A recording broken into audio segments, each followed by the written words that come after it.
as we travel to Ritz-Carlton, and I ask for your complete protection as we celebrate with our mothers. I ask that you may cleanse us, Lord, and I ask that you may allow us to down with our moms and prevent the devil from interfering with anything, Lord. This is my humble ask. In Jesus' name I pray. Amen.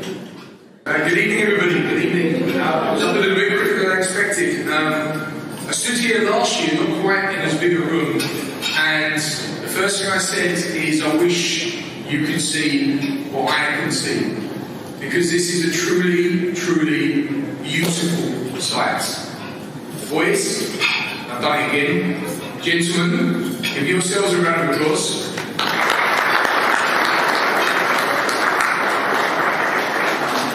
And mothers and significant female figures. I know we've got some teachers and some aunts, some grandmothers, some members of the community as well here, accompanying our young men and young gentlemen tonight. Welcome to you. Welcome to the Boyz to Men event. A huge thank you on behalf of me as the principal of John Gray High School, and my colleague Dr. Wildman, who's now an acting SSIO, but was and is still principal at Clifton Hunter High School, gives his apologies for being here today as well.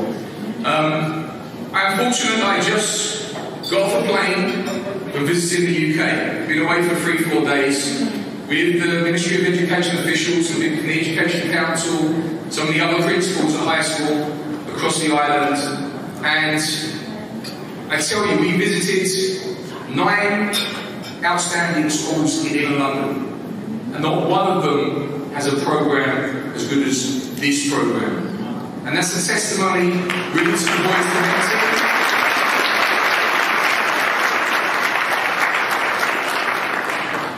Mr. Miller, Mr. Russell, Pastor Murray, you do a fantastic job, and I can't say thank you enough to them. I'm trying to picture their other room at the moment. I can see them over the back there. Gentlemen, you do need to stand up, please. Please stand up. I know I'll give you something.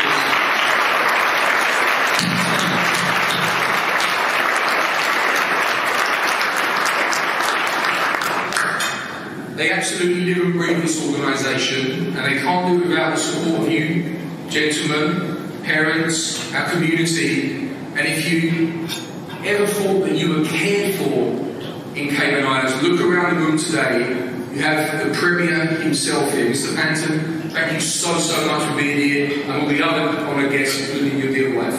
Thank you, sir, for being here. Thank you.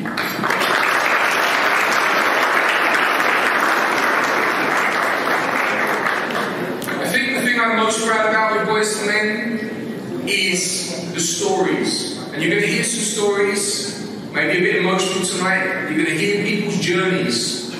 And sometimes as human beings, we're way too quick to judge people's journeys. We look at somebody, we often read that book by its cover. You might see a young man struggling to focus into class. You might see somebody that maybe is getting in trouble out of school. You may see somebody that maybe has forgotten what it's like to feel the love in a family. But nearly every single young man that gets into that situation has a journey, there's a story behind them. And that story doesn't have to be the final story for them. Every year, this program makes young men into just the most fantastic people in the Cayman Islands. Those images on the screen you've seen of boys doing community work, turning up for school smarter than the rest of the students in school. Now we have our uniform at John Gray, and then the only other people who retire are our Boyz to Men looking around the school. Absolutely fantastic. They learn how to carry themselves, they learn things that other programs around the world couldn't give them. We're in one of the best hotels in the world today here at the Ritz-Carlton. And again, I'd like to extend our thanks to all of our partners, but especially the Ritz-Carlton, that have also trained the boys in their social etiquette tonight. I hope you're feeling that, mums. I hope you are invited in nicely, and I hope you are being treated and spoiled at your tables. And there's more things in store for you later on tonight. So can we give the Ritz-Carlton a round of applause?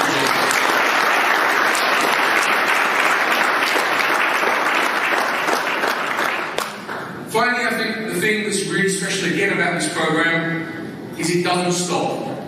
This family just gets bigger and bigger and bigger. And it's there for good times, and it's there for bad times.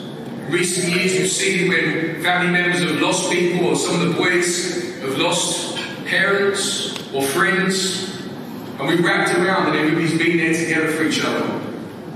And that's what is so powerful about this kind of organisation, this camaraderie, where everybody works together to try and be the best version of you. Gentlemen, and I won't say boys again, I promise. Gentlemen, we are so, so proud of you. You have mock exams next week, most of you. And then we're going into exams, and that's just a fine, tiny, tiny part. Significant, because I'll probably lose my job. Significant, but it's just one aspect of your character. Things you learn in this program make you a rounded individual and something that everybody in the Cayman Islands will be proud of. Thank you for being here tonight. Thank you for the effort you put into the program. And I hope you make the very, very most of every opportunity to help you change your life and keep your options open in the future. Thank you. But how can I expect to win if I never try? I just can't give up now. I've come too far from where I started from. Nobody told me the road would be easy, and I don't believe you brought me this far to leave me. Never said there would be triumph, never said I would walk, never said I would repay the way I wanted to go. But when the back is against the wall and I feel all is lost, I just lift my hand to the sky and say, help me to be strong. I just can't give up now. I've come too far from where I started from. Nobody told me the road would be easy, and I don't believe he brought me this far to leave me. No, you didn't bring me out here to leave me lonely, even when I can't see clearly. I know that you were with me, so again I just can't give up now. I've come too far from where I started from. Nobody told me the road would be easy, and I don't believe he's brought me this far to leave me. So nobody told me the road would be easy, and I don't believe he's brought me this far to leave me.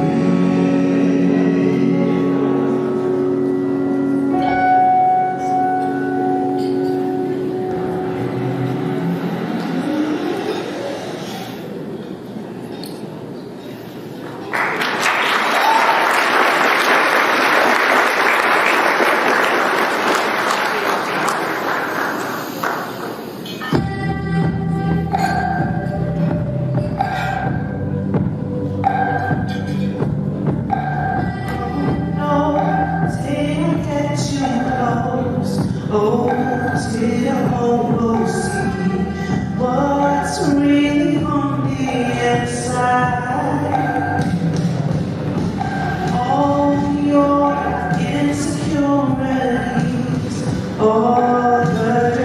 hold you. Never repeating one side. Unconditional, unconditionally, I will love you unconditionally. There is no fear now. Let go and just be free. I will love you unconditionally. Just as you are to me, don't need apologies. Know that you are worthy. I'll take your battles with your blood. Walk through the storm, I would do it all because I love you.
I love you, Mom. You've always been there for me through every obstacle we've had, and I'm happy that you've always been the person I could talk to, cry to, and always be there for me. And I always love you for that.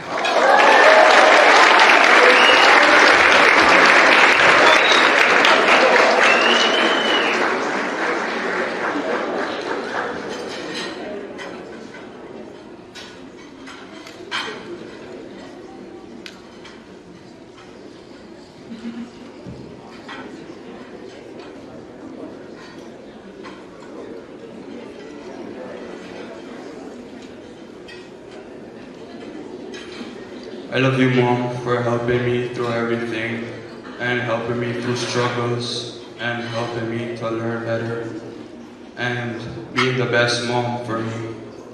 And no one can beat you. Thank you.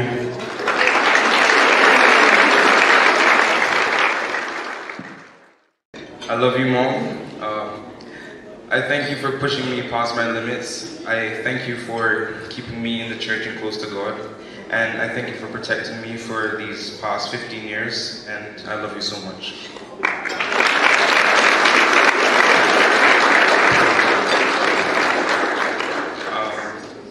I love you, cousin. Thank you for always helping me with my schoolwork and also helping me build a future for myself and build the right path, and I love you as well.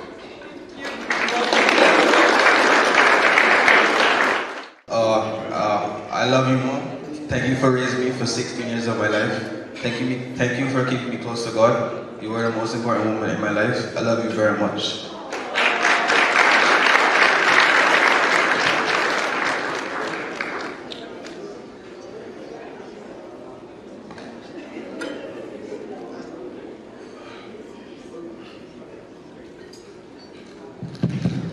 I love you, Mom. Thank you for always believing in me.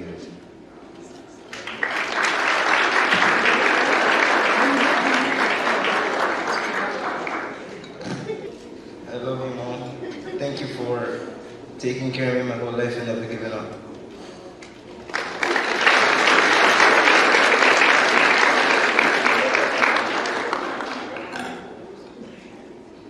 I love you, Mom. Thank you for taking care of me every day of my life for 15 years. Thank you for keeping me on the right path and keeping me close to God.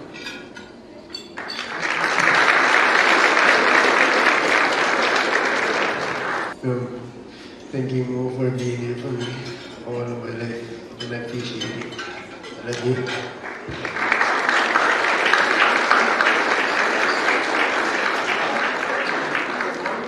I love you, Mom. Thank you for guiding me, protecting me from all wrong, helping me get through this year of high school, and always being there for me. I love you. You're one of a kind, and no one can replace you.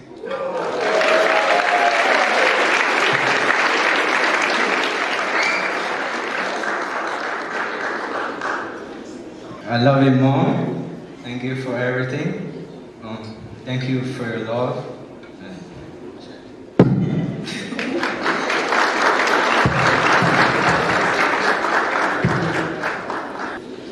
My sister, thank you for all the things that you did for me, like helping me for my schools, even though we argue sometimes. Thank you.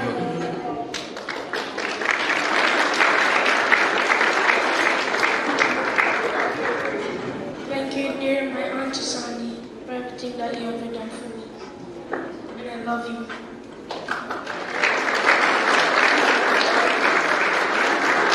Thank you, Mom, for always being there, no matter what the situation is.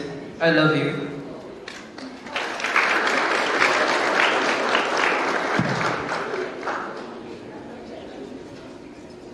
I love you, Mom, and I want to thank you for always teaching me to have respect and for always encouraging me to have a relationship with God.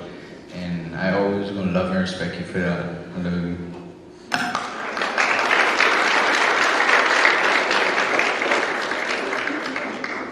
Good afternoon. Thank you, Mom, for being the best mom in the world, and I love you. I just want to say thank you, Mom, for taking care of me for 12 years, and I love you.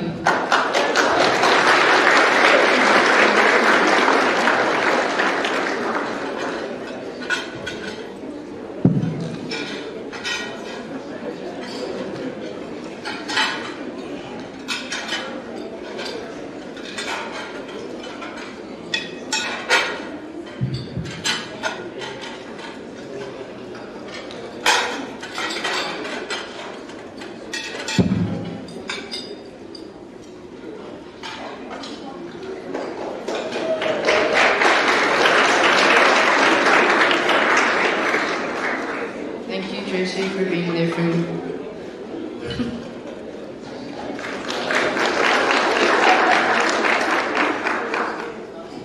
I love you, Tracy.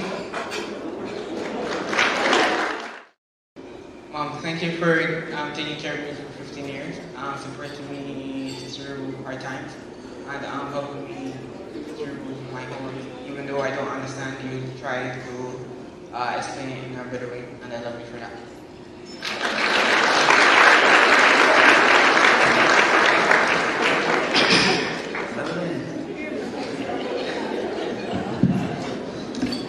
Something to love and respect you very much. I thank you for being my teacher and making my class easier. I thank you for being there as someone I can trust and talk to with ease.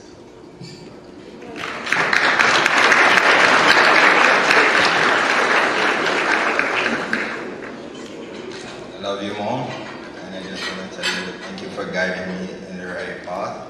even though we had our ups and downs all the time, but we still made it, right? I love you so much. Thank you.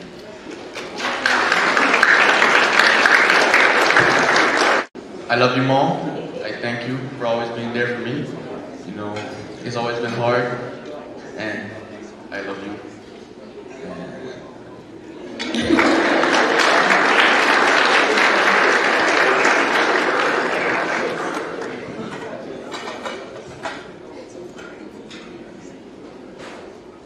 Good evening. I love you, Mom, for all the time that you have spent with me, and I love you for your patience.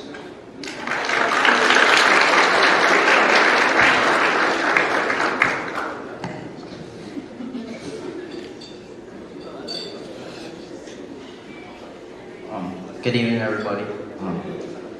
I love you, Mom. Thank you for being there all of my life. I know we have been through many hardships together, and I just wanted to say I love you and in Spanish. Gracias, Ma, por estar ahí por toda mi vida y te amo.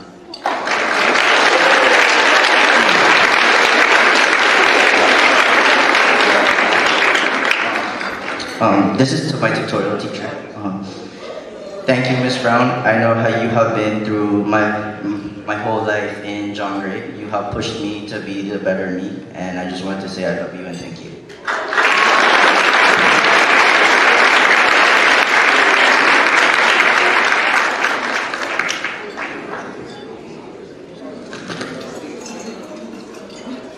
Good night, everybody. I love you, Mom. I just love to start by saying thank you for carrying me through my high school experience, 2nd to 11, all my CXCs, all my mock exams. You helped me start to finish, and I can't thank you enough for that. I love you, Mom.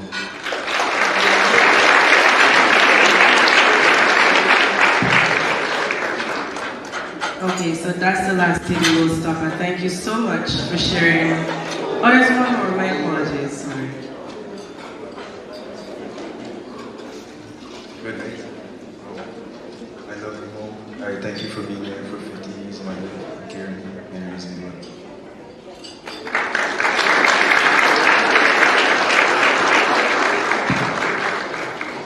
Good night, good night. I want to say thank you to my mom for always being there for me and always pushing me to be the better me. And also being very patient for me whenever I was always giving trouble and getting on her nerves. And I love you.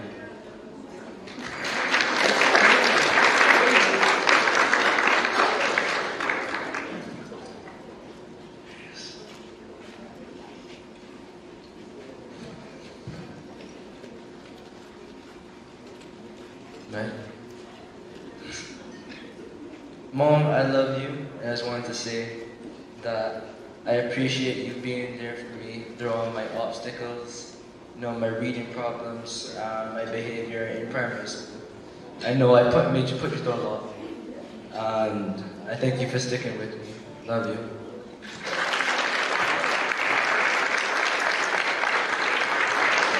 Dear Mommy, I want you to know that I love you so much and thank you for being there throughout my whole life. Although my father passed, you've been a mother and father figure within my life.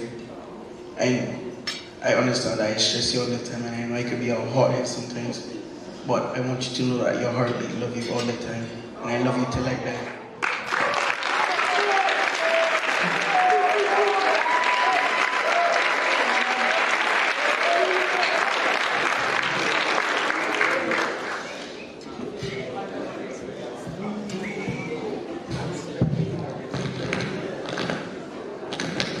Good night, everyone. I love you, Mom. Thank you for being there for me. You were my life. And thank you for giving me good advice during school. Thank you. I love you.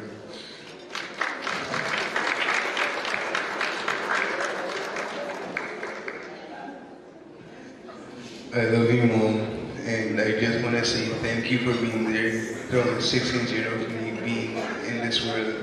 And thank you for praying for me when I needed it. I love you, Mom.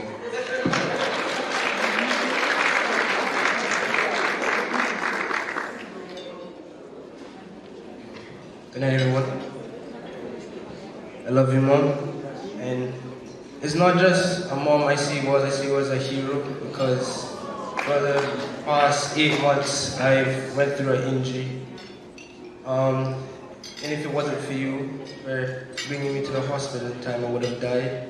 So I just want to say thank you for being there, and I know I may not be 100%, but you've always been there, always fighting through, and I thank you for always being there.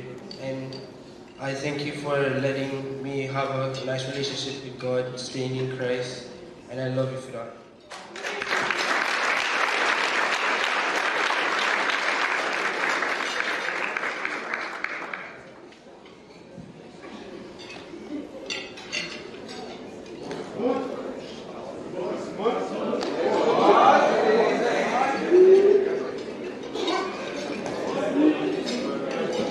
Everybody, good night.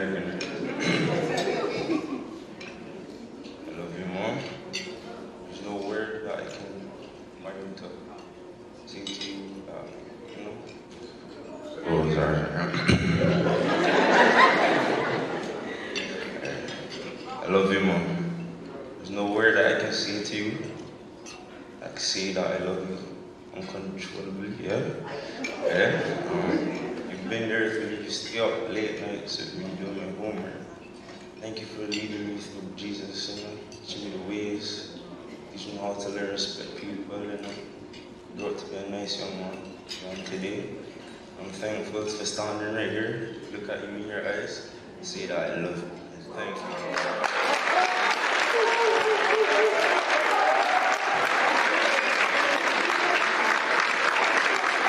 Good evening, everyone.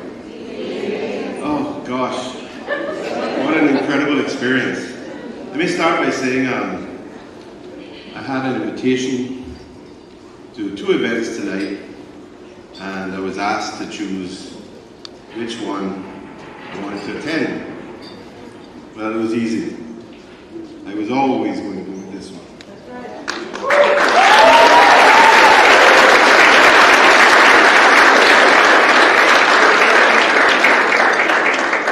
This is the second of these dinners that I've attended. I've been involved in the past with the Boyz II Men group, and I know the value that they bring to our society, the value that they bring to our country.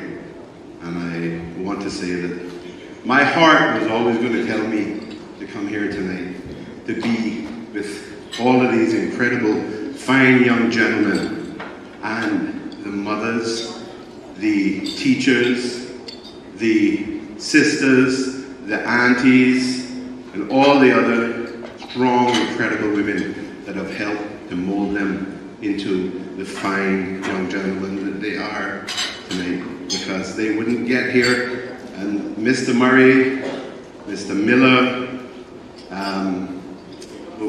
Mr. Russell, I think, I'm not missing anybody else. Well, I'm going to say all of the teachers, I'm going to say Principal Clark as well. They all have an immense part to contribute in making you the fine young gentleman you are. But the strong women in your lives, the ones that you have just spent the last 10 or 15 minutes thanking, honoring, those are the ones that are the main reason you're here. Most of them have brought you into this world, but even if they didn't, they are here to help you, and they are responsible for that. So I want to say, firstly, you all are an absolute inspiration. All of the young men and all of the strong, incredible mothers and other women that are in their lives, making them who they are. And this organization is an inspiration as well. Listening to the young men here tonight made me realize that I've had a practice, a habit for quite some time. I guess from the time I was a young man. But you know, when you're young, you tend to think that your parents know that you love them, and perhaps they're really busy and they don't always communicate that as well. But I've had this habit, I always, as my parents got older, I realized that I was running out of time to spend with them, and I was running out of the opportunity to tell them every chance I got that I love them. My dad passed away December 26, 2014, and for quite a number of years leading up to that, that was always in my mind. And I'm extremely grateful that I had the opportunity to tell him every chance I got that I loved him. My mom, thankfully, is still here, and I try to tell her that every time as well. But I want to tell you what kind of inspiration you are tonight. You young gentlemen that were perhaps shy, you were perhaps nervous. I know that it was difficult to have somebody be the first to get up to do it, to start it off. But I want to tell you what an inspiration you are to me, specifically, because you made me realize one thing. Even though I've told my mother every chance I get, and usually when I talk to her on the phone, the last thing I say to her is, I love you. I've never actually said why. I've never explained to her why. I was going to call her up tonight and put her on the phone to tell her that, but honestly, I don't think I would be able to deal with it. I think I was in tears listening to the young man, the young gentleman here speaking to you, all you mothers. I probably would be worse. I would be blubbering away. But either tonight, if I can get her before she goes to bed, or tomorrow morning, first thing, I'm going to either go to her or call her, and I'm going to tell her that I love her, and I'm going to do what you just did. I'm going to tell her exactly why I love her.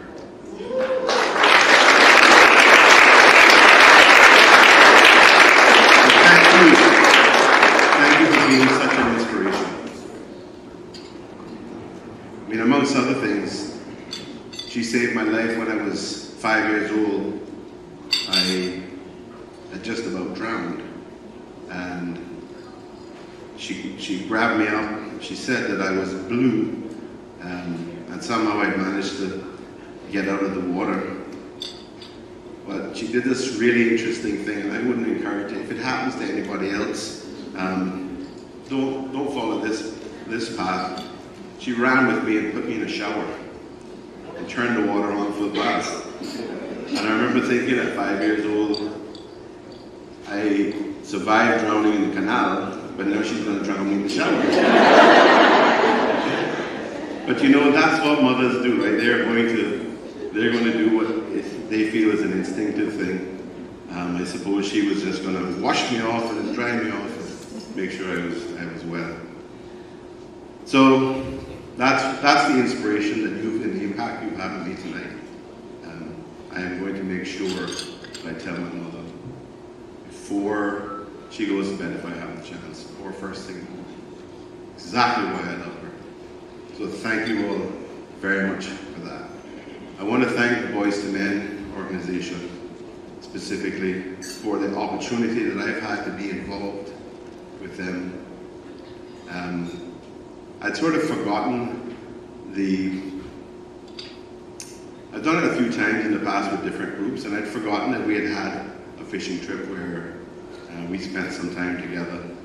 And Mr. Murray, I haven't forgotten that we're going to do it again very soon, okay? So you let me know when we can do that. Because like you, I absolutely enjoy spending time with young people, listening to them, and helping to teach them, and giving them the opportunity to do and enjoy the types of things that I have had the opportunity to enjoy in my life as well. So thank you for the opportunity to be involved. But I want to tell you, this organization, the room gets bigger. I think Principal Clark mentioned it. The numbers get bigger. And I have watched some of the young men. I remember some of the young men over the years, and I've watched them grow up. I've watched them get married. I don't know if any of them have had children of their own yet, but what that tells me is that this organization is bringing generational change, positive generational change to our society.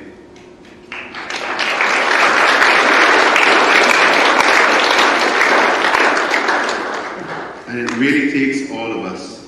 It takes the strong mothers, it takes the wonderful teachers, it takes the wonderful principals, it takes the counselors, it takes the members of the organization like Boyz II Men, it takes the aunties, it takes the village, it takes all of us to make sure that our young people grow up, become the wonderful young ladies and young gentlemen that they can be, and that lead productive lives, be happy, and to be able to enjoy themselves and be the best that they can be and live their best lives.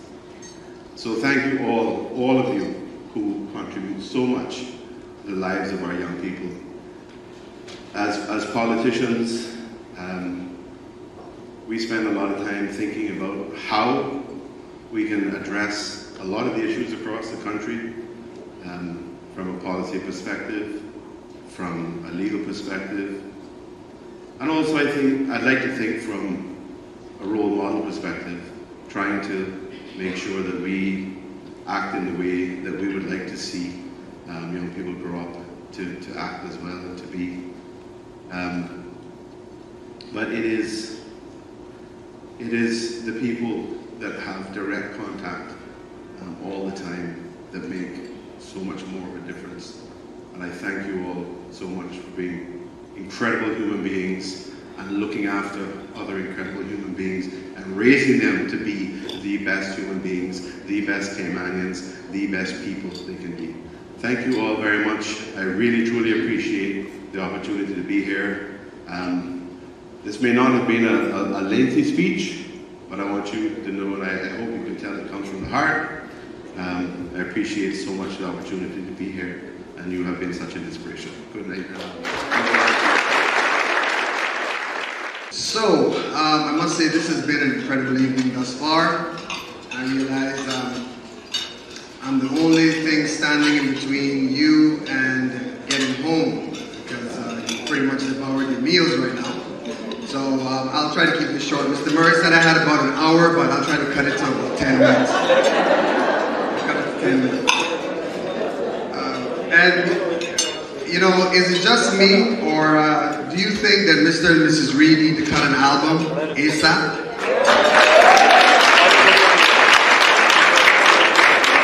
Do you all have an album already? Not yet. In the works, though. In the works? Please. Please. All right? So, all right.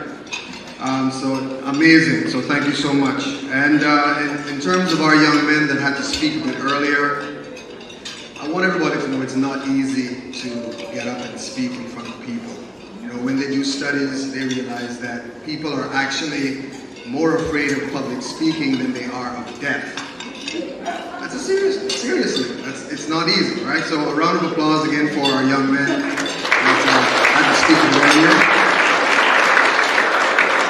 And my very first speaking engagement, you know, it was actually at church, and you know, my pastor said to me, he said, you know, Colin, I want you to try this thing out. Give a little word of encouragement or something. You won't have to talk for about 15 minutes. Talk about something easy. Talk about love. So I was like, okay, great. That sounds pretty easy. I can do that. And so I was supposed to talk for 15 minutes, and about 7.5 minutes out of that, I was crying while I was trying to get everything out, because I was just overwhelmed. It's not not easy, but thankfully I was in church. So everybody was very encouraging, you know, afterwards. If I was Knight of the Apollo, I would have been done. That would have been the end of my career. So, as I watched one of the videos, as I was watching one of the videos, you know, I thought to myself, this night with moms. You know, guys, believe it or not, you know, your future wives are probably looking at you, you know, somewhere in some of your interactions, not just here, but somewhere else. But one of the things that they're always going to be looking for is, how does a man treat his mother? Right? How does a man treat his mother? They're looking, they're watching out for that. So that's very important. And we will never truly understand what a mother goes through. You know, having to see this firsthand, you know, with my wife, I realized the changes that a woman's body goes through while she has another being growing inside of her. I mean, we make them throw up. You know, they feel nauseated. You know, they're upset stomach, their backs hurt, all this kind of stuff, and we're not even born yet. Right? Not to mention after, when we get out, then it's, you know, giving them all these headaches, and they're teaching us every single thing from scratch. So we certainly want to always honor our mothers. And I would also say to you guys, because I think most, if not all of you, in the future will become fathers. After you get married, I'm going to keep it real here. I want you to do it right. Do your best to try to do it right.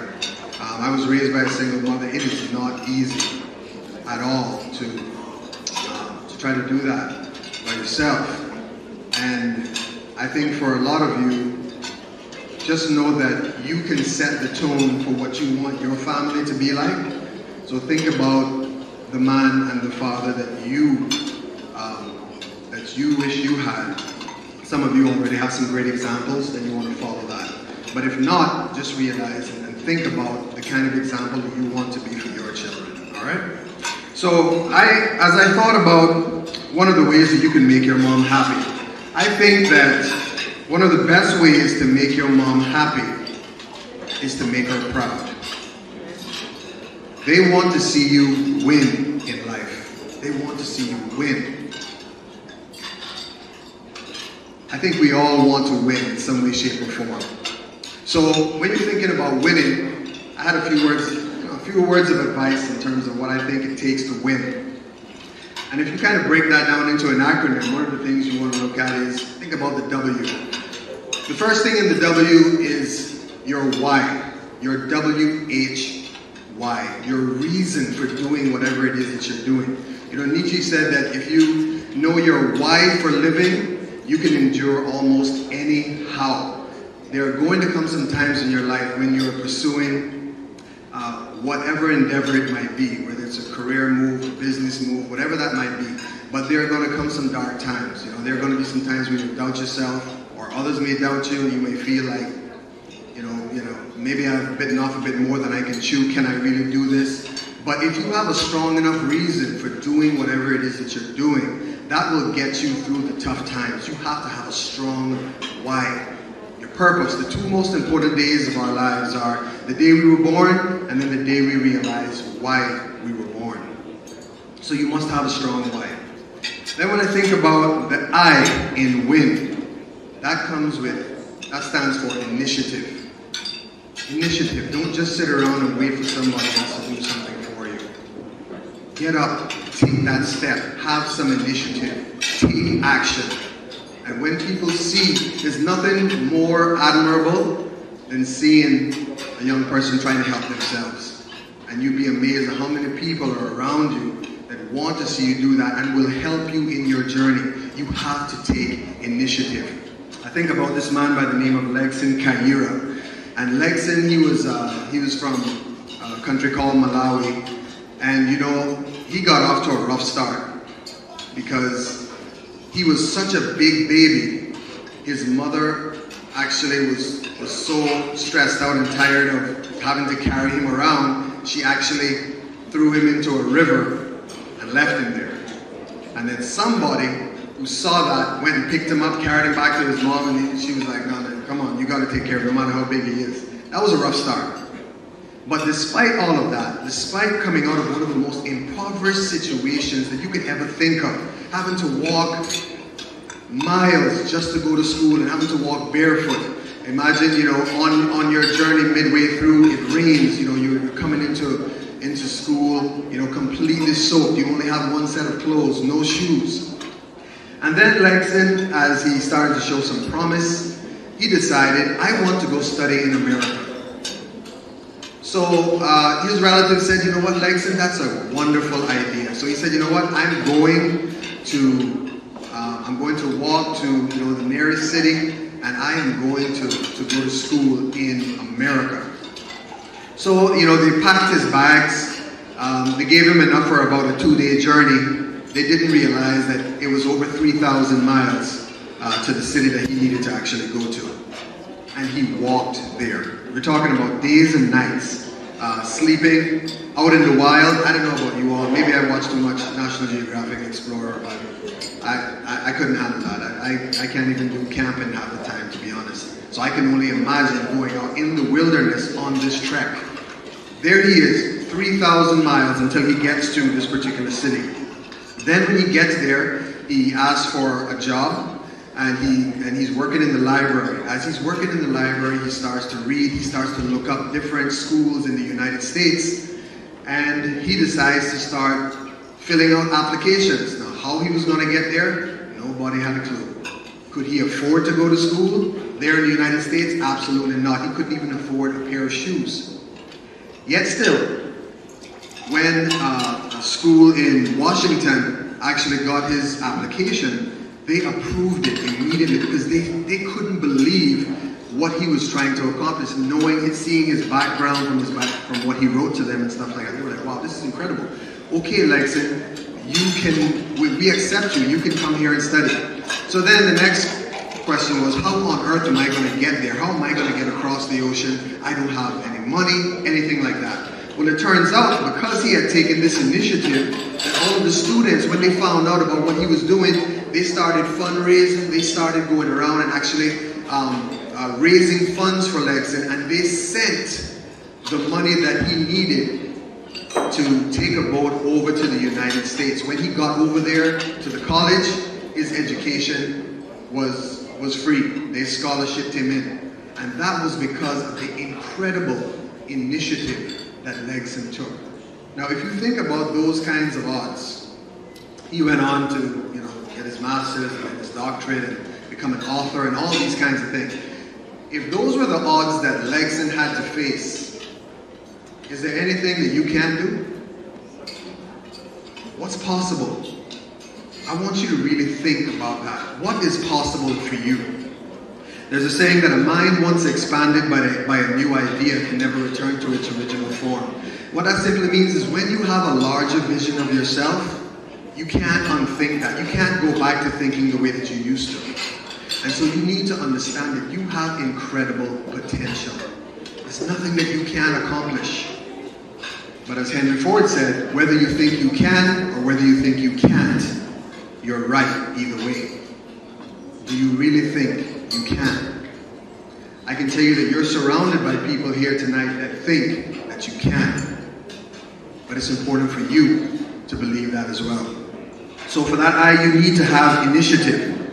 And then the end in win is to never quit. Never give up.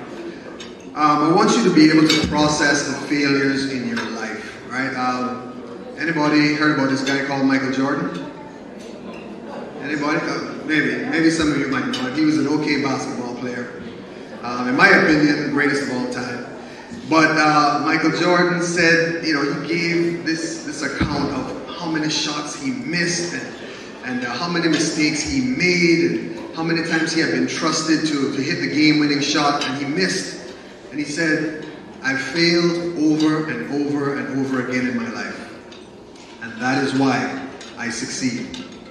You need to process failures, not in a bad way. There's nothing wrong with that. Thomas Edison, creator of the light bulb, he said, I didn't fail 10,000 times. I just found 10,000 ways that it didn't work. He never quit. He never quit. And so it's important that if you're in all of your endeavors, whatever it is that you're trying to accomplish, you have to understand that failures are just stepping stones. It's just another part of the journey. It actually makes you stronger. You can't appreciate getting to your final destination if you don't have some bumps in the road. Think about it like a GPS, right? Just like when we're going to a particular destination, you might miss your turn. You might turn down the wrong path. But what does the GPS say to you? Recalculating. It doesn't mean that you still can't get there. It just means, hey, let's take a different route. Okay? That's kind of what failures are. Just look at it as your GPS recalculating. Okay, this didn't work, so you know what? I need to learn the lesson from it. Figure out how you need to fine-tune your process to be able to achieve what you want to achieve. Just remember that anything is possible. A great preacher by the name of Miles Monroe, he said the richest place in the world is not where they have the oil in the Middle East or where they have the diamonds in South Africa, but the richest place in the world is the cemetery. Because in the cemetery you will find talents, skills, and abilities that the world never had a chance to be exposed to. Dreams that were never pursued, poems that were never penned, songs that were never written or sung, albums that were never cut. I'm telling you, you have your first sale. I mean, guaranteed, okay? So don't go to your graves with all of that talent inside of you. You need to share it with the world. You have to share it with the world. And the second point that I want to leave you with is you have to surround yourself with the right people. You have to choose your company wisely. I mean, if there's anything I want you to walk away with, please choose your company wisely. We all have different groups of friends. Some friends really add to our lives, and some take away. Some even put us in danger. And I certainly know this firsthand. Because, when I had just gone to middle school, I must have been between 11 or 12 years old. And, I had different groups of friends, one particular set of friends that I had, I knew that they used to do some wrong stuff. Some of them didn't hesitate to break into people's houses and steal things. I mean, you think of it, they did it. But I didn't hang around them much, but we had something in common. We loved video games. So most of the time when we hung out together, it was because of video games. And then some nights, of course, like on a Friday night, we would ride around West Bay looking for what we call a dog chase. I mean, we didn't have Xbox and all that stuff back then. I think Nintendo had just come out. So we had to find different ways to keep ourselves entertained. So we would be riding past everybody's yard that we knew had a dog. And those dogs just can't resist, right? They have to try to chase you. So we would ride and just kind of slow down till the dog came close enough, then try to kick the dog and then speed off as fast as possible, right? That's what we did for fun. That's what we did for fun. But one particular night, I thought we were just gonna go cruising, maybe go get, some dog chase for a bit. And we ended up going into Morgan's Harbor. And we all kind of sat down and we started just talking about different things. And then I noticed one of the guys kind of disappeared. And so, okay, I didn't think too much of it. We kept talking. And then this guy comes back and he's like, guys, he has a big knife in his hand. He said, guys, let's rob the dive shop. There was a dive shop that was just a few feet off from us. So, the rest of the guys started jumping into like, okay, yeah, sure, why not? So I said to them, I said, hey guys, listen. I said, you guys know that I'm not into this kind of stuff. So if I knew you guys were going to do this tonight, I wasn't going to come with you. And they were like, Colin, no problem. Listen, don't worry. You're not going to get caught. It's okay. We do this all the time. I said, no, I'm not doing it. So they said, okay, well, if you don't want to come with us, then at least let us know if somebody's coming. Because, if somebody comes here and they catch us, you're going to get in trouble too. So I said, all right, I guess you got a point there, but I'm not coming with you guys. I'm not going in. So I said, okay. So they run on over to the dive shop, and I mean, they picked that lock as if the door was open, In no time, they get in there, and I'm seeing like little flashlights moving inside the store, and I'm thinking to myself, is this really happening? Like, you know, I guess it felt almost like a reality TV show kind of way.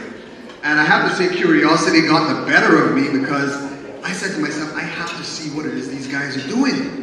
So I kind of walked over there and I stuck my head through the door and I was looking. But to be honest, I was just a bit too scared. That just wasn't me. So, you know, I ran back out. I didn't touch anything. I didn't take anything. And then when they came out, now this was a dive shop. Thousands of dollars of expensive equipment. Do you know what those guys took that night? They took 2 6-packs of Pepsi and about $18 in quarters.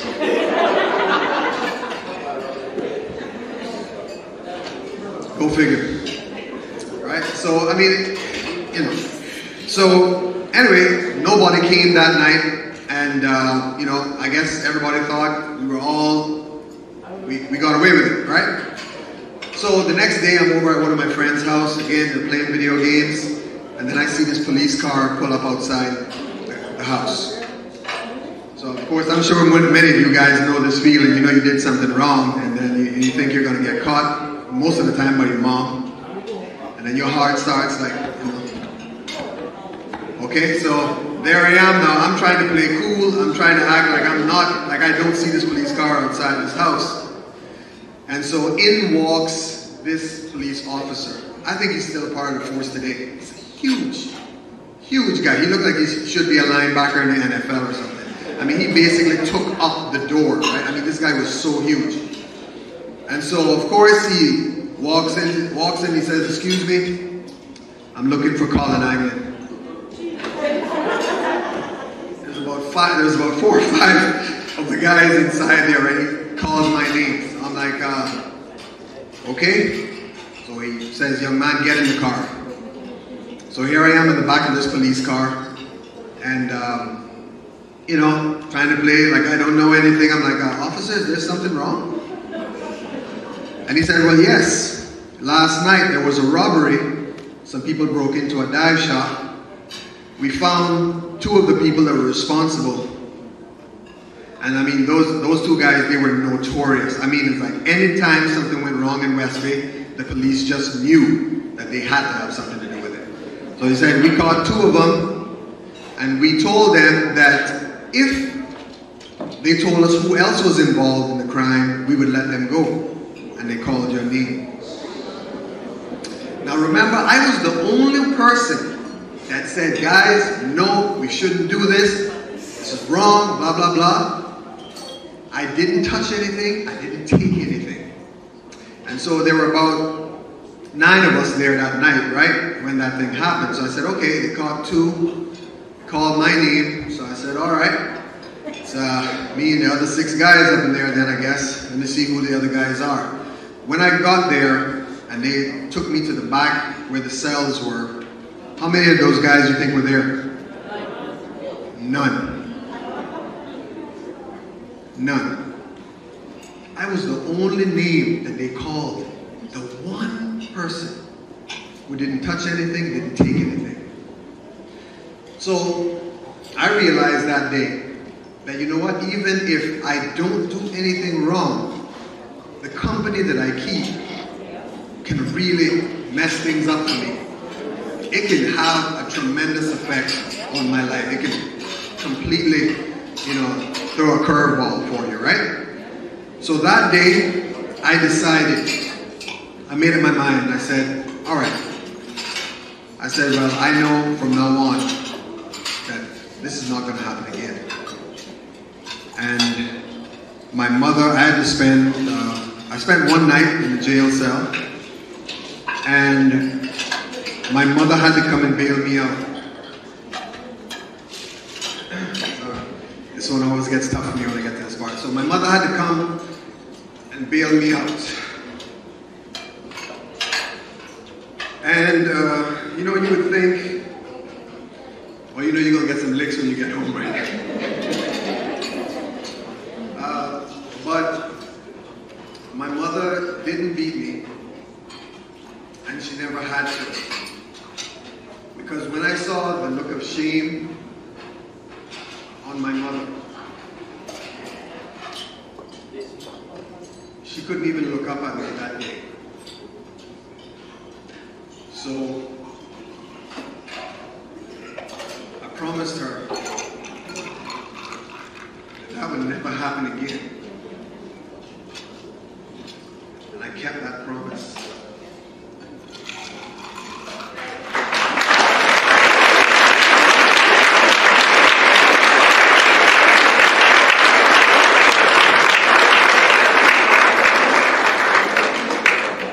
So I had to go to court, and they pretty much told me that, hey, to be honest, you have to plead guilty because even though you didn't take anything, you didn't try to stop it. So you are just as guilty as they are. So the officer said to me, he said, young man, you've never been in trouble before, so I'll make a deal with you. If you promise that you will stay out of trouble for at least 1 year, I will remove this from your record. So I said to him, officer, you can get a good look at my face because you're not going to see it again, not like this. And I made sure of that. I was never going to let anybody jeopardize my opportunities again. You guys, telling this, the amount of times I've seen so many talented kids just go to waste because of the company that can't. I'm telling you, there's too many stories. Don't be one. Don't be one. Okay? So, I'm going to leave you with that, because it's real. We want you to win in life. We want you to win. Anything is possible. There's a saying by a lady named Marianne Williamson. She said, our deepest fear is not that we are inadequate, but that we are powerful beyond measure. It is our light, not our darkness, that most frightens us. We ask ourselves, who am I to be brilliant, gorgeous, fabulous, talented? But who are you not to be? You are a child of God. Your playing small does not serve the world. There is nothing enlightened by shrinking so that others don't feel insecure around you. We were all meant to shine as children do and to make manifest the glory of God. This light that shines doesn't just exist in some of us, but in all of us. And as we let our light shine, we unconsciously give other people permission to do the same. As we are liberated from our fears, our presence automatically liberates others. We believe in you. Whatever it is that you want to go for it. You can do it. And we'll be here every step of the way to support you. Thank you very much.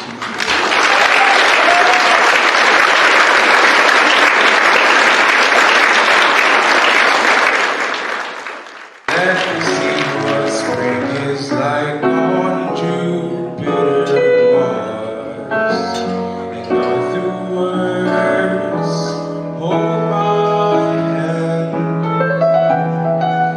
In other words, darling, kiss me.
afternoon.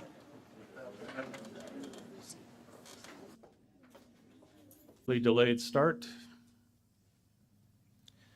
My name is Bob Robertson. I'm the President and CEO of the University College of the Cayman Islands. I'm delighted to welcome you to this afternoon's event. As we start, I'd like to recognize some of the key people who are here. We have the Chief Officer, Jennifer Ahern, from the Ministry of Sustainability and Climate Resiliency. The Acting Chief Officer, Lynette Monteith, from the Ministry of Education, I think is here as well. Sorry, I was looking right at you, that's why. We're expecting a couple of board members who are on their way, as I understand. Members of UCCI's faculty and staff are here. We have some students, I believe, from the RESEMBID program. And we have also some faculty members, as I mentioned. But welcome to the event. We're delighted that you're joining us. So let me just say a few things as we start. Today we're really celebrating the award of a grant of over €1 million. This grant is from the Resilience, Sustainability, Biodiversity Program of the European Union.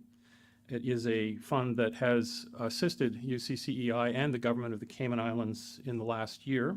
So this is an ongoing sort of project in some respects. And the intent of the grant in particular is to try to provide a better awareness for environmental education in the country, but also sustainability in the country as well as in the Caribbean region. We see it as a case study, which will be of value throughout the entire region. We're eager to move forward with this grant. It's an opportunity for us to serve as a best practice case as a sustainable campus in respect to the grant providing a model for other institutions throughout the region.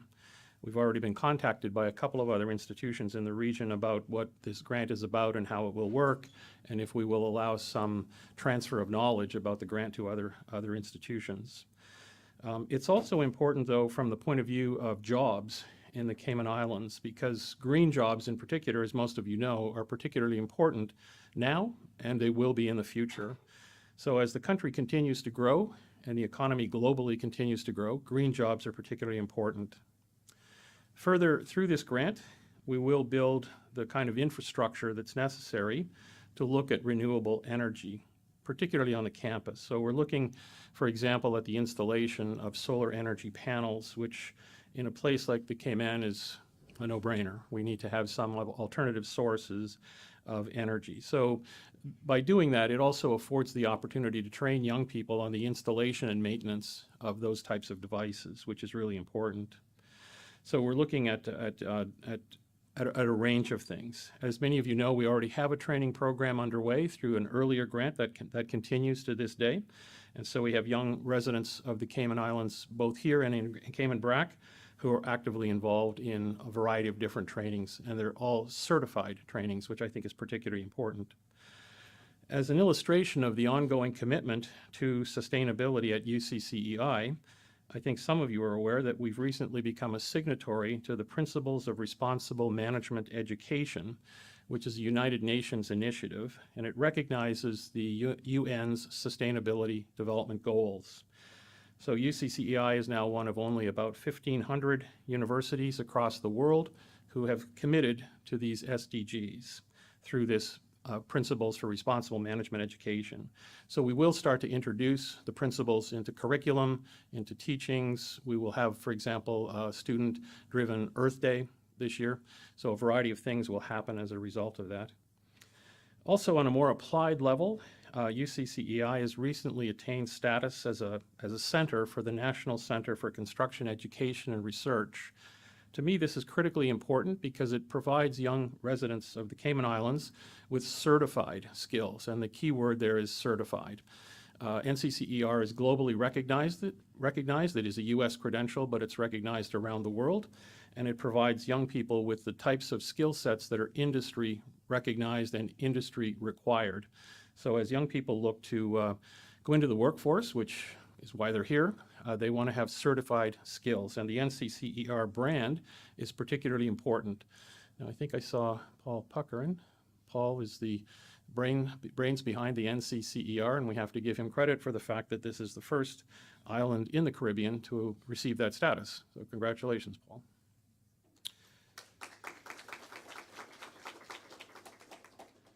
Also, we couldn't go much further without thanking the colleagues at RESEMBID for their strategic investment in UCCEI's efforts, and we do have a member who we'll introduce here in a minute, joining us by Zoom or by Teams.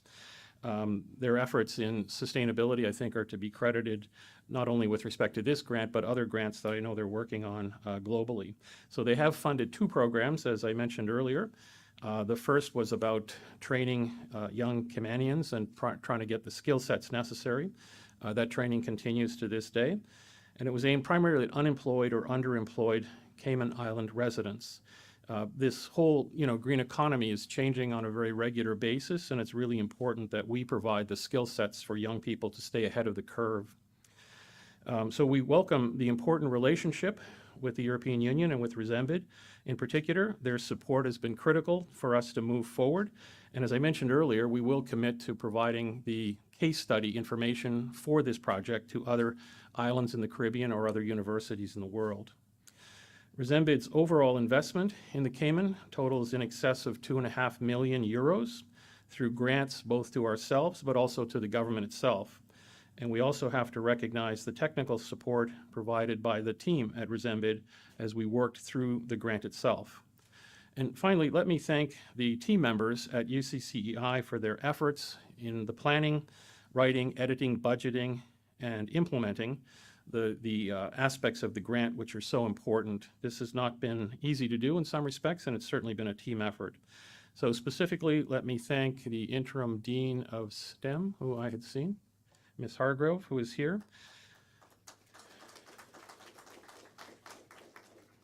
Dean Paul Puckerin, obviously, for the training that we spoke about earlier. And in particular, thanks to Dr. Deborah Beal for her work.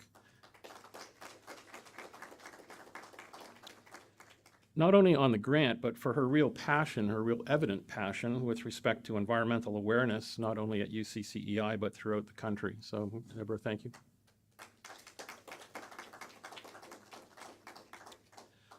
So it is now my pleasure to invite Jennifer Hearn. Sorry, I had multiple pages I'm looking at there. So Jennifer, if you wouldn't mind sharing some remarks, please. And we'll get out of your way.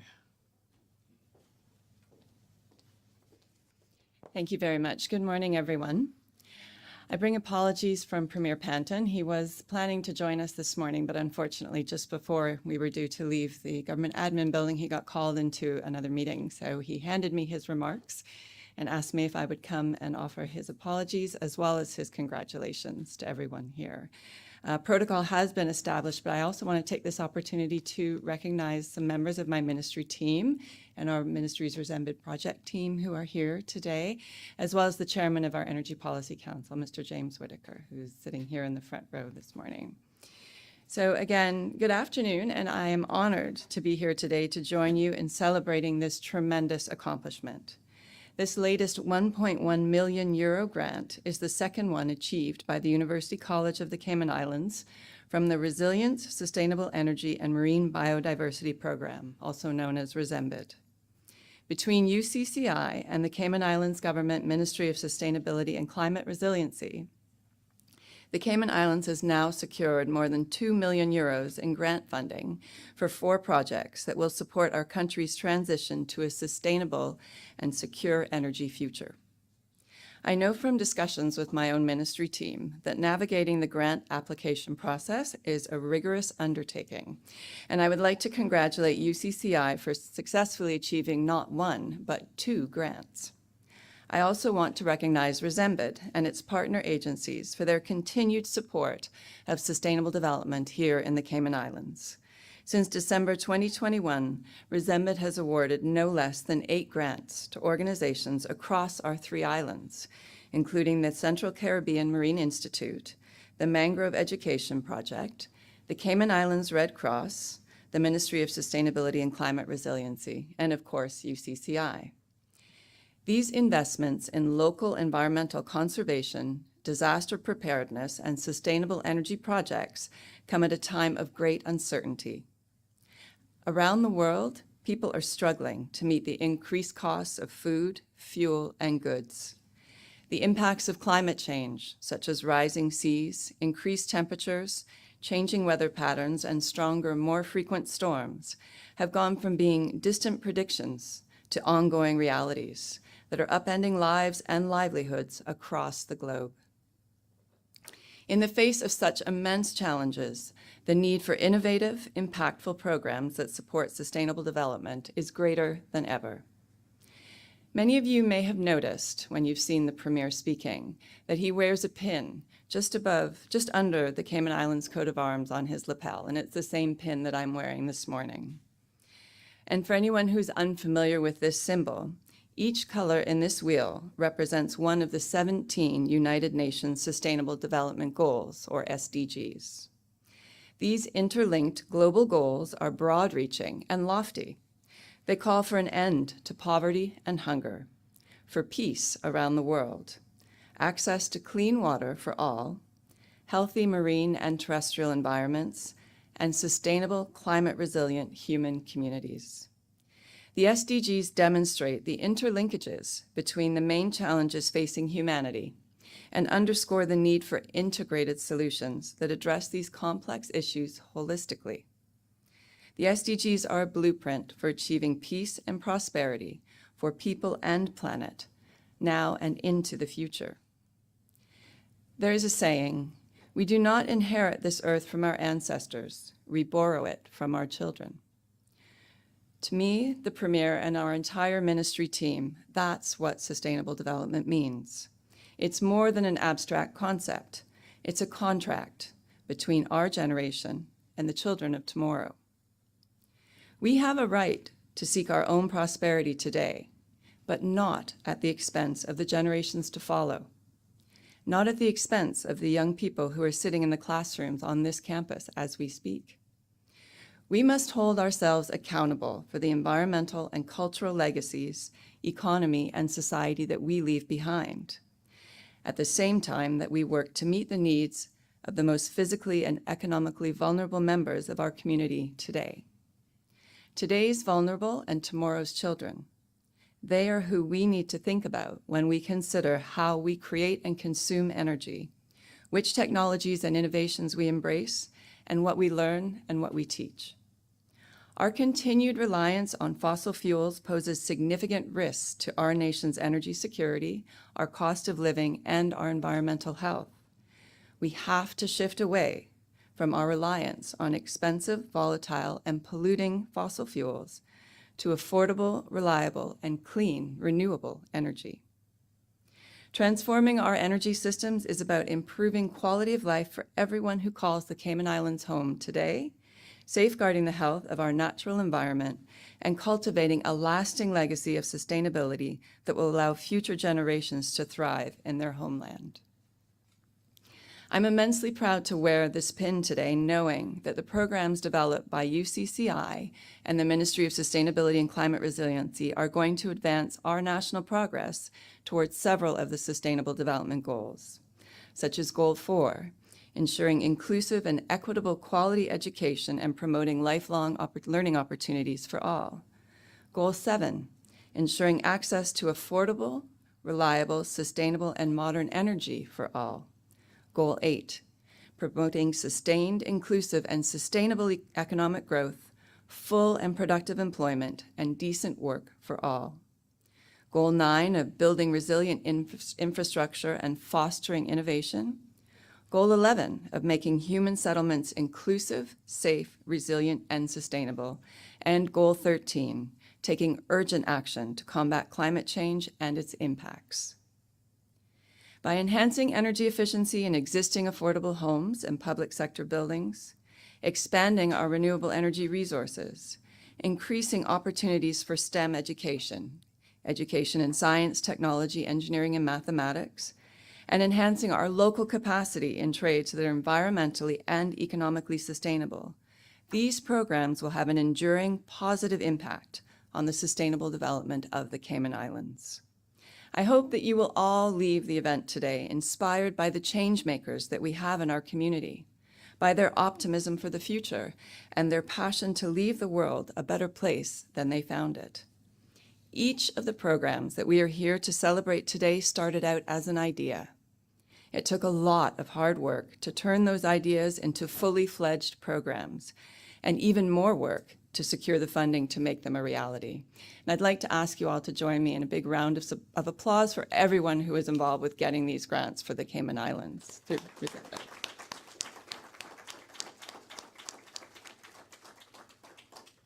On behalf of the Premier and our ministry team, we hope you will feel empowered to do your part to contribute to a better, more sustainable future for current and future generations. The legacy we leave to the next generation of leaders, to the children of tomorrow, will be forged by our actions. So let's be bold in that legacy that we envision as our endowment. Thank you, and God bless the Cayman Islands.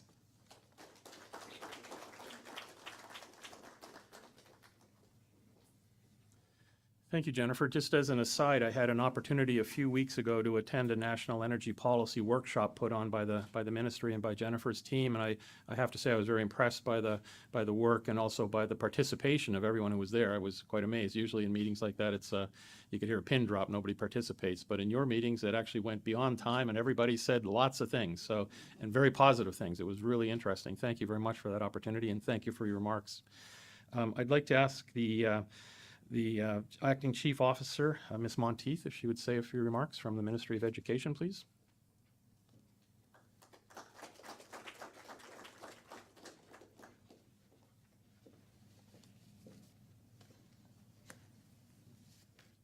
Protocol established. Good afternoon, everyone. I bring apologies also on behalf of the Minister of Education, who is unable to be with us this afternoon. And these remarks are her remarks. I'm exceedingly pleased to join you in launching the second Resilience, Sustainable Energy and Marine Biodiversity, RESEMBID is a mouthful, isn't it, project here at UCCI. I'm equally delighted with the opportunity that this project presents for the UCCI to explore renewable energy technology and to educate students and faculty about sustainable living standards. We are facing a global environmental crisis and must take action to mitigate its impact. So on behalf of the Minister for Education, I commend the UCCI for taking the lead in this crucial area and encouraging students to investigate and learn more about greener behavior and technology while preparing them for careers as leaders in sustainability. It is well known that projects of this magnitude attract hefty initial investment costs. In this vein, I commend and thank RESEMBID for its generous grant of more than €1 million in this worthwhile project, which is set to benefit UCCI and contribute to a larger effort to combat climate change and promote sustainable practices.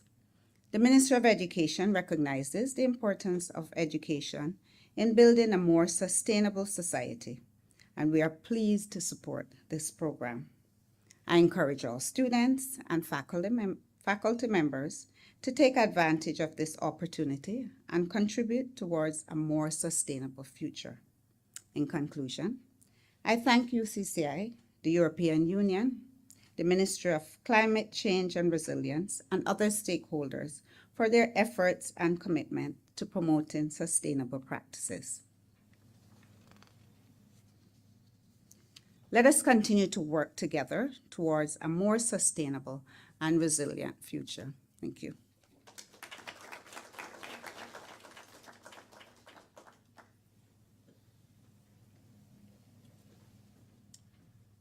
Thank you very much. Let me ask our RESEMBID representative, Mr. Andre Fludotis, the program manager of the program, to say a few remarks. Hopefully our technology is working well. Sir? Good afternoon. Is it working? It is indeed. James, I'm relying on you as you're right in front of me. Okay, great. Thumbs up. Good afternoon. Protocol having been established, on behalf of the RESEMBID program team, I'd like to extend my gratitude to the University College of the Cayman Islands and the Ministry of Sustainability and Climate Resiliency for the invitation to attend this project launch. I'd also like to recognize the core team of UCCI and the Ministry with whom we have been working assiduously and consistently during the project design phase. We would also, on behalf of the whole program, like to extend our congratulations to the UCCI on the achievement of their successful application to the implementation of the project Renewable Energy and Sustainable Development Planning for the University College of the Cayman Islands. This project will be the second RESEMBID project implemented by UCCI, as you've heard, which makes it a key player in the Cayman Islands and in the region in the field of sustainable energy. The Ministry of Sustainability and Climate Resiliency, on the other hand, has already started the implementation of 2 projects aiming at increasing the energy efficiency and use of renewable energy within the public and residential sectors. By way of introducing the program, RESEMBID, as you've heard what it stands for, it focuses on the thematic areas of resilience, sustainable energy, and marine biodiversity. It is part of the 11th EDF envelope for the European Union, which stands for European Development Fund. And the RESEMBID program directly supports the sustainable human development efforts in the 12 overseas countries and territories of the Caribbean region, which of course includes the Cayman Islands.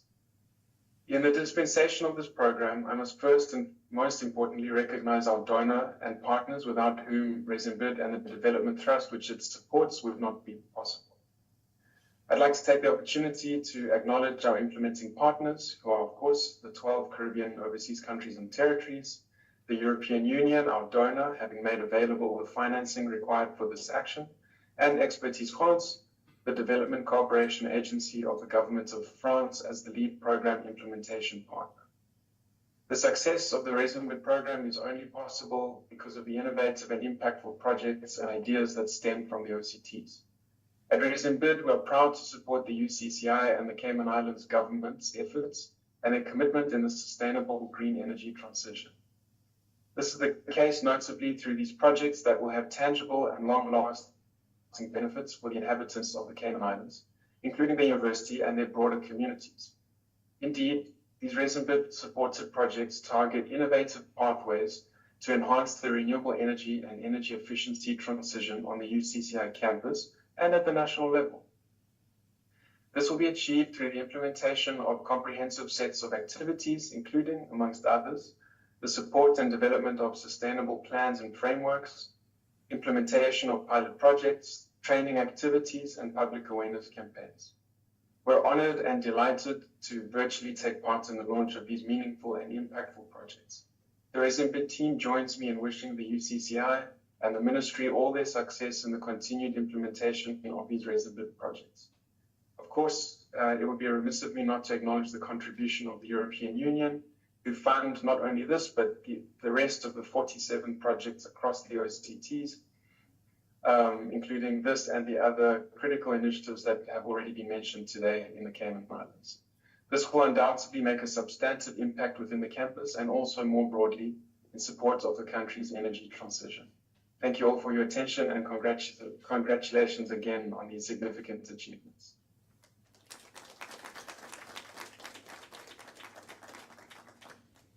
Thank you very much. I do have to apologize to you, sir. We do have some light lunch afterwards, but we're not able to share that with you. Sorry. We do have one other speaker, though. I'd like to invite Ms. Kristen Smith, the Senior Policy Advisor with the Ministry, to share some remarks with us.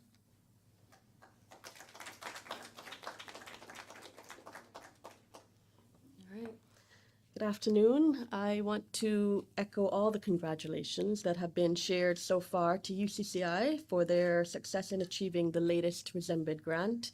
I am looking forward to seeing the living laboratory come to life and to one day, not in the distant future, welcoming a new generation of energy professionals into the workforce.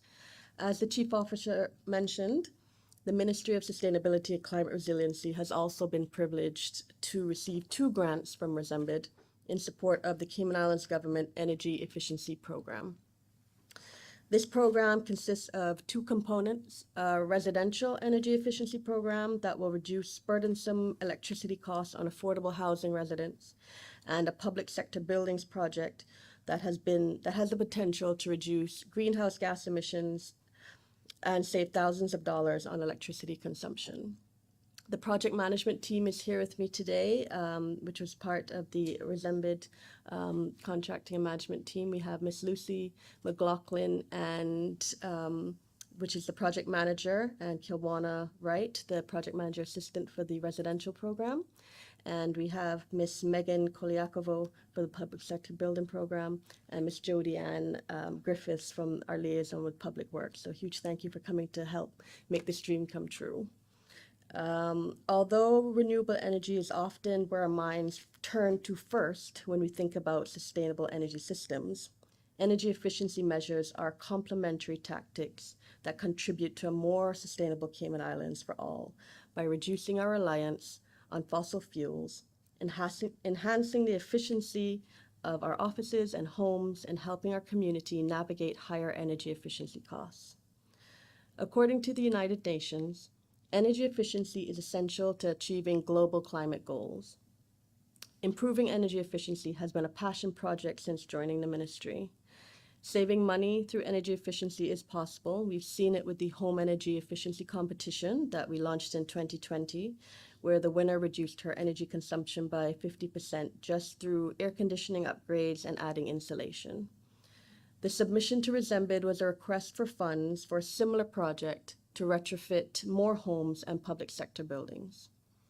Over time, the proposal morphed into a more holistic program to not only include retrofits, but to include an analysis of existing buildings, to develop standards for future buildings, to gather data and develop financing mechanisms to support future projects.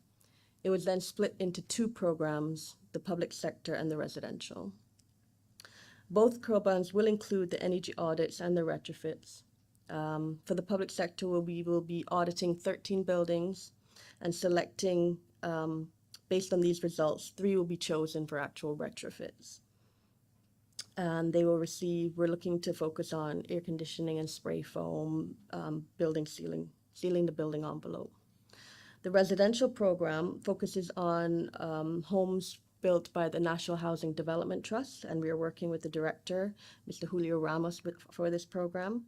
And it will include the installation of renewable energy, which is from the 100 kilowatt core allocation, which was designated to the NHDT in 2020.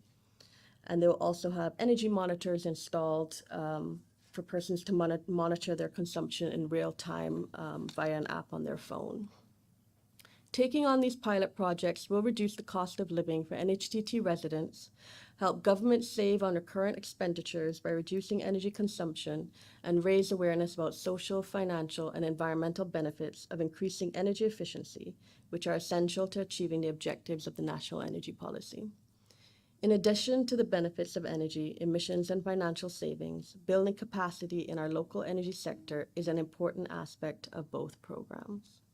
The grant includes training components, establishing minimum energy efficiency standards for new buildings, and an assessment of the best financing mechanisms.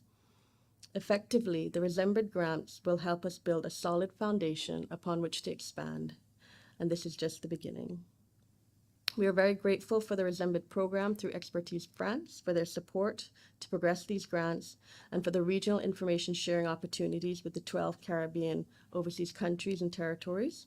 The government of Montserrat submitted a similar proposal for a retrofit of public sector buildings, and we've developed a relationship with the Department of Energy in Montserrat, and will continue to share information and support each other as we progress through these projects.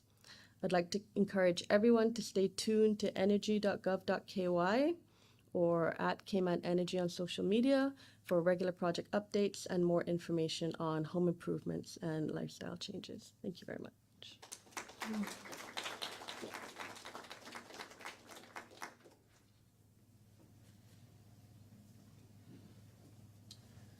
So thank you all. That brings to an end our formal program, but I just want to, in synopsis, say that as you've heard from all the speakers, this is really about partnerships and synergies. And so just as we close, I want to again recognize the Ministry of Sustainability and Climate Resiliency, which to my mind is one of the few ministries of that nature in the world. And I've been in many countries, so kudos to that team for the work that they're doing, and to the Premier, obviously. Also to our Minister of Education and to the education team that supports us all the time. So we really appreciate that. In addition to RESEMBID, we really value the partnership with you, and we're committed to making sure that it works, and also that we share the results of the program, as you've indicated, are important to other countries and other institutions. But finally, there's also some local players' importance, industries and businesses within the Cayman Islands. They're really key to anything that we're doing here and talking about. So we have built some of those partnerships. We'll continue to do that, and that's very critical to us. And of course, the final piece is with respect to faculty, staff, and students. As you heard from some of the speakers, a lot of what we're talking about today will have an impact in the future. And so the students are really critical to this. It's very important that we, engage high school students, for example, in some of these projects, not just university students. And we're going to make every effort to do that. So again, thank you very much for attending today. We do have some light refreshments and some networking opportunities as we wrap up, but I really appreciate your attendance. And again, thank you very much. And thank you, RESEMBID.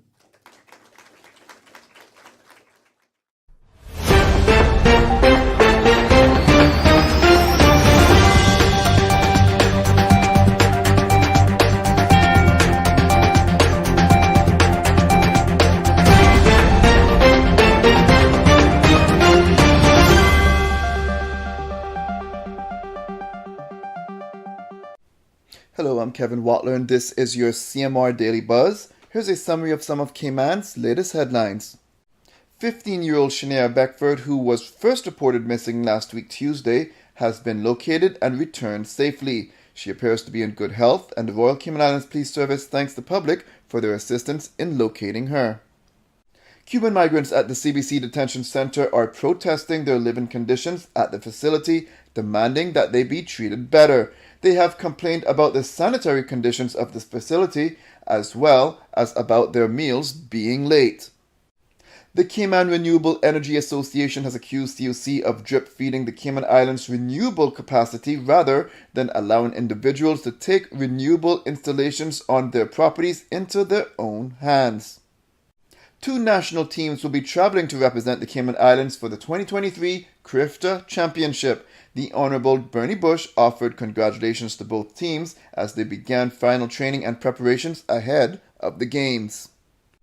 Now for your CMR weather update. It's brought to you by WG Charters. Sunrise at 6:33, scattered thunderstorms, and it will be windy when the temperature's at 81 degrees Fahrenheit and the humidity at 73% like the forecast calls for. It will feel like it's in the low to mid 80s. Winds east-northeast at 20 to 30 miles per hour, and the sun sets at 6:35. At nighttime, the temperature falls to the mid-70s. Looking forward, back to mostly sunny skies over the weekend.